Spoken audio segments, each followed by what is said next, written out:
So hello guys, welcome back to the another video. तो आज हम इस वीडियो में आपके लिए लेके आए हैं class 10th Maharashtra state board science 1 chapter number 1 gravitation.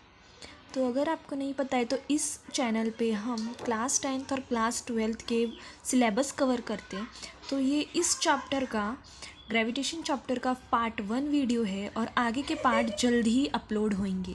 और अगर आपका सपोर्ट रहा तो मैं जल्द ही कोशिश करूँगी सारे चैप्टर्स कवर करने की। तो प्लीज़ सपोर्ट कीजिएगा, कमेंट में हमें बताइएगा कि आपको किस टाइप के वीडियोस चाहिए और इस वीडियो में हम क्या क्या देखने वाले हैं। इस वीडियो में हम आपको इजी एक्सप्लेनेशन के साथ साथ आपको हम PYQs भी डिस्कस करेंगे और मोस्ट एक्सपेक्टेड क्वेश्चन भी प्रोवाइड करेंगे जो आने वाले एग्ज़ाम में इम्पॉर्टेंट है। तो बिना देरी किए let's begin with the chapter that is gravitation. इस चैप्टर में हम लोग देखेंगे ग्रेविटेशन क्या होता है, circular motion and centripetal force, Kepler's law, Newton's universal law of gravitation, acceleration due to the gravitational force of the earth, free fall और escape velocity. तो कैन यू रिकॉल में हमें 3 क्वेश्चंस दिए गए हैं। फर्स्ट क्वेश्चन है what are the effect of a force acting on an object. अगर कोई भी फोर्स कोई भी ऑब्जेक्ट पे फोर्स अप्लाई होगा तो क्या इफेक्ट होगा।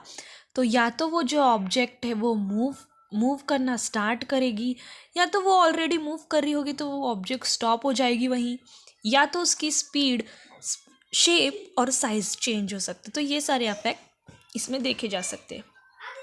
सेकेंड क्वेश्चन है what type of force are you familiar with. तो कौन से फोर्स से आप फैमिलियर हैं। तो मस्कुलर फोर्स जो मसल से अप्लाई होता है, फ्रिक्शनल फोर्स, ग्रेविटेशन फोर्स और मैग्नेटिक फोर्स और भी बहुत सारे फोर्सेस होते हैं जो आगे हम पढ़ेंगे इस चैप्टर में। Next, we have seen in previous standard that the gravitational force is a universal force and it acts not only between two objects on the earth but also between any two objects in the universe. Let us now learn how this force was discovered. तो इस para में हमें बता रहे कि हमने previous standard में ये पढ़ा हुआ है कि ग्रेविटेशन फोर्स एक यूनिवर्सल फोर्स है।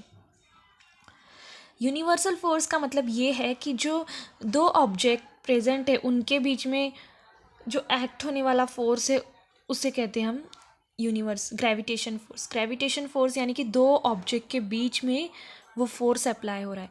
तो ये कह रहे हैं कि दो ऑब्जेक्ट सिर्फ जो अर्थ पे हैं उनके ही बीच में नहीं बल्कि पूरे यूनिवर्स के कोई भी दो ऑब्जेक्ट में ये फोर्स एक्ट हो सकता है। That's the point. नेक्स्ट है gravitation. As we have learned, the phenomenon of gravitation was discovered by Sir Isaac Newton. तो हमें सबको पता है कि सर आइजैक न्यूटन ने फिनोमिना डिस्कवर किया था। सेकेंड है as the story goes he discovered the force by seeing an apple fall from a tree on the ground. हम सबको पता है ये स्टोरी कैसे बिगिन हुई थी। न्यूटन ने देखा था एप्पल को ट्री में से गिरते हुए ग्राउंड में। ही wandered why all apple fall vertically downward and not an angle to the vertical. Why do they not fly off in a horizontal direction? तो न्यूटन ने जब एप्पल को ट्री में से गिरते हुए देखा ग्राउंड में तो उन्होंने ये सोचा कि एप्पल हमेशा सीधा नीचे ही क्यों गिरता है, टेढ़ा क्यों नहीं गिरता और उसका डायरेक्शन क्यों नहीं चेंज होता, या तो फिर वो फ्लाई ऑफ क्यों नहीं होता है। Okay, so after much thought, he came to the conclusion that the earth must be attracting the apple towards itself, and this attractive force must be directed toward the center of the earth. तो बहुत सोचने के बाद उन्हें ये पता चला, काफ़ी सोचने के बाद वे इस कंक्लूजन पे पहुँचे कि अर्थ एप्पल को अपनी ओर खींच रहा है। ये जो अट्रैक्शन फोर्स है ये सेंटर ऑफ द अर्थ की तरफ होता है, जैसे कि हमें यहाँ पे गिवन है। जो अर्थ है वो एप्पल को अपनी तरफ खींच रहा है और ये नीचे की डायरेक्शन में इसीलिए गया क्योंकि सेंटर का अर्थ का सेंटर जो है वो अपनी तरफ, ये अट्रैक्शन अर्थ के सेंटर की तरफ होता है इसीलिए। नेक्स्ट है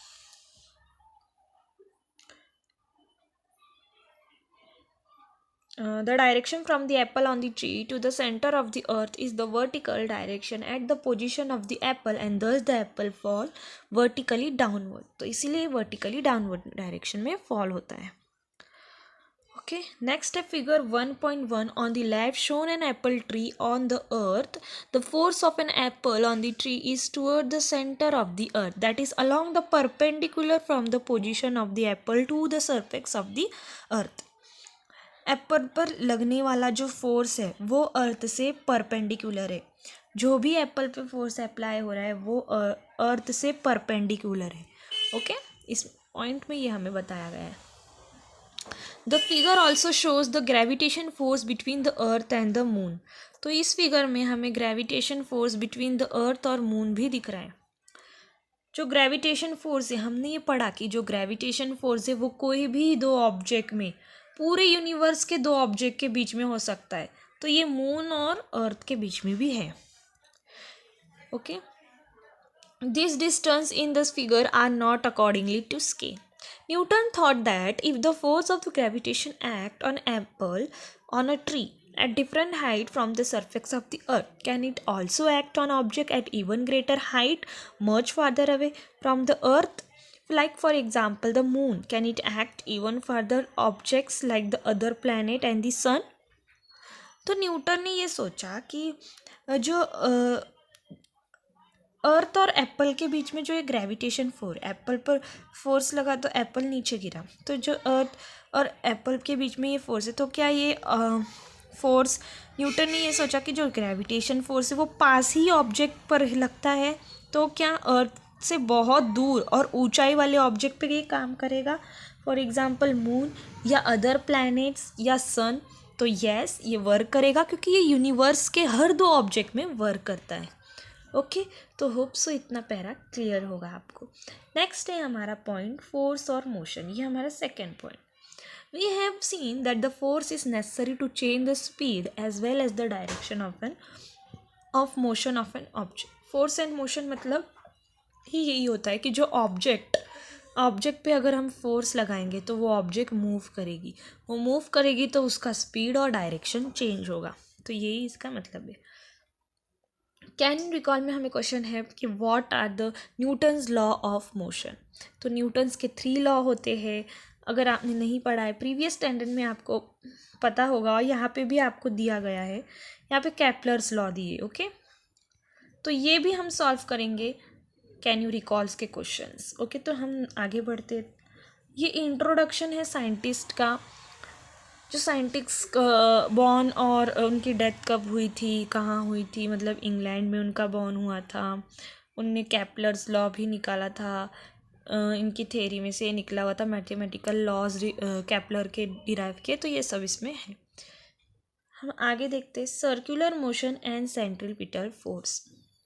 सर्कुलर मोशन मतलब क्या, जो बीच में होता है, जो बीच से अप्लाई किया जाता है, circle in a circle direction में. Okay, for example tie a stone to one end of a string, take the another. यहाँ पे इन्होंने प्रैक्टिकली देखा है कि ये लड़की ने एक स्टोन पे टाई किया है एक स्ट्रिंग, और उसके एंड पे एक स्टोन भी इन्हें टाई किया है. ओके, स्टोन टाई किया है स्ट्रिंग के एंड में, so that the stone move along a circle. Circle के साथ वो स्टोन मूव होगा. Are you applying any force on the stone, in which direction the force is acting, how will you stop this force from acting, what will be the effect on this. तो ये सारे questions यहाँ पे है. As long we are holding the string, we are pulling the stone toward that is toward the center of the circle, and the applying a force towards it. The force stop acting if we release the string. In this case, the stone will fly off along the straight line which is the tangent to the circle of the position. तो ये हमें कह रहे कि ये force stop हो जाएगा जैसे ही हम वो स्ट्रिंग को घुमाना स्टॉप करेंगे.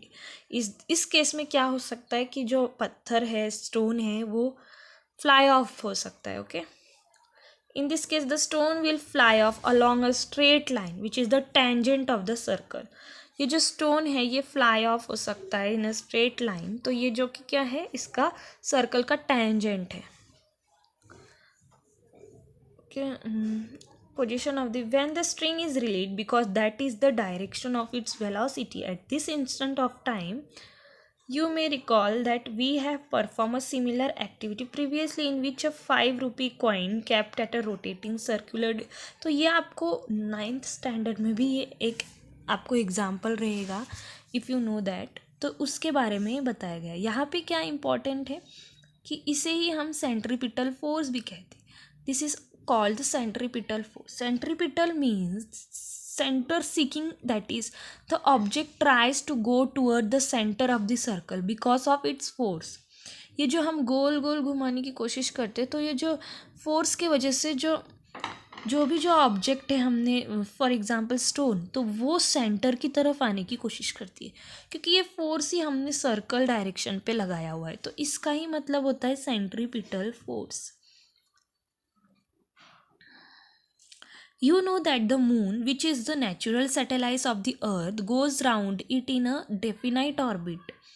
The direction of motion of the moon as well as its speed constantly change during this motion। हमें पता है कि मून जो है वो अर्थ के you know that the moon which is the natural satellite of the earth, earth का natural satellite moon है जो कि ऑर्बिट में घूमता है। हमें पता है ना, मून भी ऑर्बिट में घूमता रहता है in the round direction. The direction of the motion of the moon, direction of motion of the moon as well as speed, जो स्पीड होती है मून की वो कॉन्स्टेंटली चेंज होती जाती है during this motion. Do you think some force is constantly acting on the moon? What must be the direction of the force? How would its motion have been if no such force acted on it? Do the other planets in the solar system revolve around the sun in the familiar fashion? Is similar force acting on them? What must be its direction? From the above activity, example and question, it is clear that the moon to go around the earth, there must be a force which is exerted on the moon, and this force must be exerted by the earth which attract the moon toward itself. Similarly, the sun must be attracting the planet including the earth itself। तो हमें यहाँ पे questions में दिया गया है क्या जो मून है वो कॉन्स्टेंटली घूमता रहता है, अपनी स्पीड चेंज करता है, डायरेक्शन चेंज करता है, तो क्या उस पर कोई फोर्स अप्लाई हो रहा है? अगर फोर्स अप्लाई हो रहा है तो वो कौन सा फोर्स हो रहा है? तो यस, उस पर एक फोर्स अप्लाई हो रहा है जो कि एक्सर्टेड बाय द अर्थ है।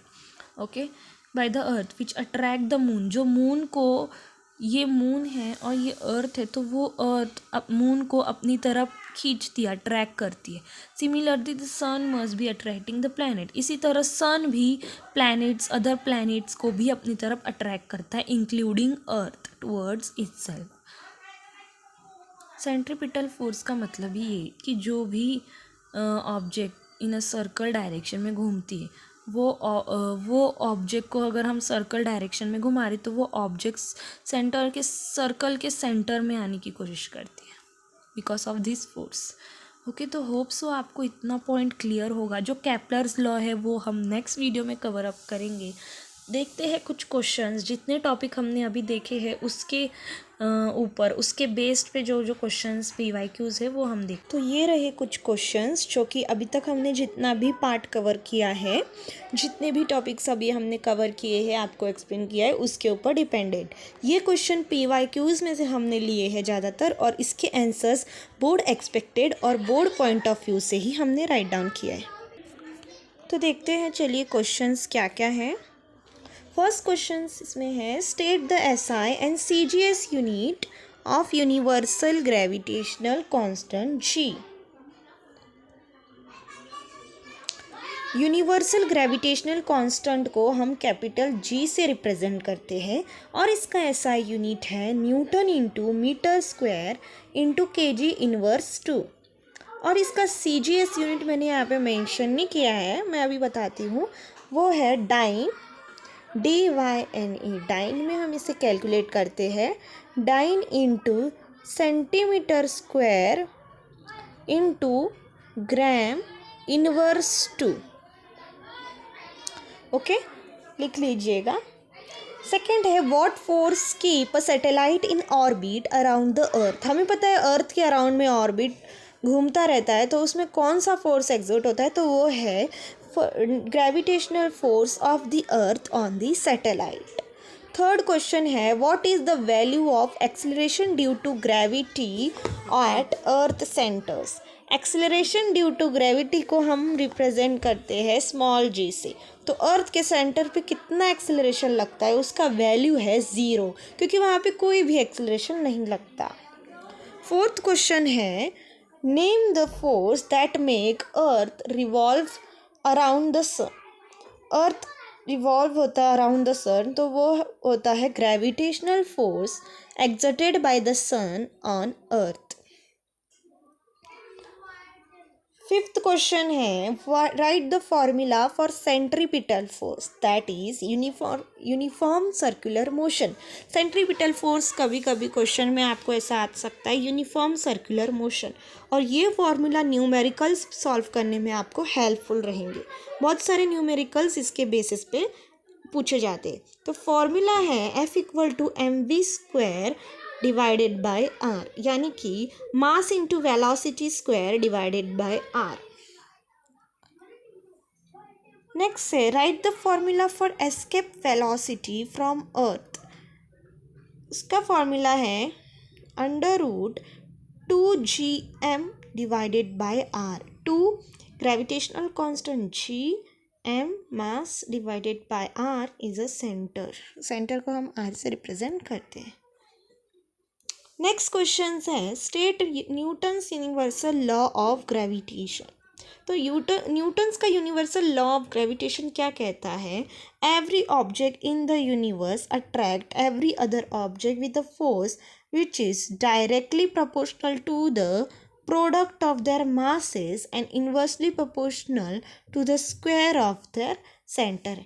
यानी कि ये Newton's universal law of gravitation ये कहता है कि जो यूनिवर्सल लॉ है जिसको हम जी से रिप्रेजेंट करते हैं ग्रेविटेशनल यूनिवर्सल को, वो डायरेक्टली प्रोपोर्शनल है, यानी कि m1 और m2 यानी कि प्रोडक्ट ऑफ देयर मासेस को, प्रोडक्ट इनका, और इन्वर्सली प्रोपोर्शनल है स्क्वायर ऑफ देयर सेंटर।